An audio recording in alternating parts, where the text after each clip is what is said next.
Сайн уу, та нартай шинэ өдрийн бинт хүргэе. За өнөөдөр багш нь сүүгээ хэрхэн сонгох вэ гэдэг талаар дэлгэрэнгүй хуваалцах чинь. За Монголоос гадна манад бас гадаадаас хүмүүс сууж байгаа. Тэгэхээр та нар маань сүүгээ сонгохдоо 100% яг одоо фермерээс очоод авдаг тийм одоо ариутгаагүй сүү авнаа.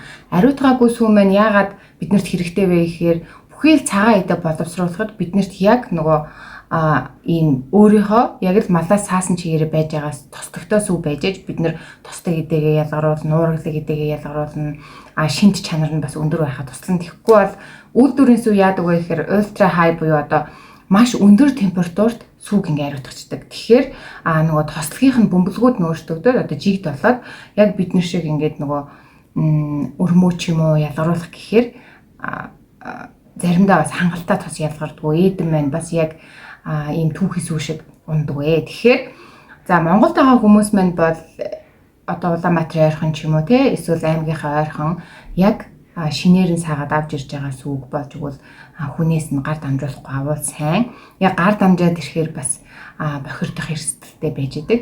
За тэгэхээр та нар маань болж игэл одоо фермерээс очиж авах нэ. Тэгээ та нартай энэ удаа нэг гоё багш нь Европ цагаан эдэний сургалтанд сууж байхдаа сурсан нэг арга хуваалцъя. За энэ бол багш нь одоо өглөө аваад тэгээд хөрөгчөнд нэг 4-5 цаг байлгасны дараа одоо та нар анзаарж байгаа бол энэ сүүний маань тос өөрөө хөнгөн чанартай учраас сүүнийхаа дээр ингээ ялгарчдаг. Одоо харж байгаа яг энийгээр нэг юм зураас харагдаж штэ. Тэгэхээр гадаадд болохоор Европт бол яадаг вэ гэхээр энэ тослогийг нь одоо ингэж хөвүүлж агаад одоо нэг ясанда хөрөгчөнд нэлээд байлгаж агаад ялгаад авчдаг.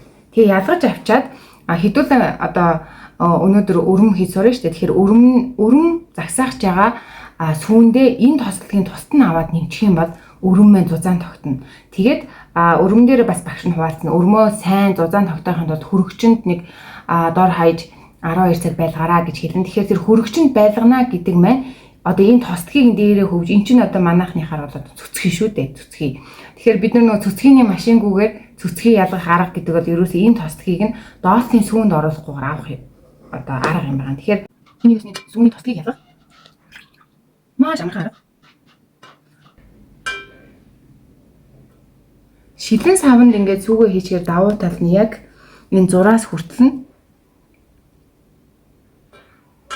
сүүндээ оруулахгүйгээр авах бас боломж бүрднэ.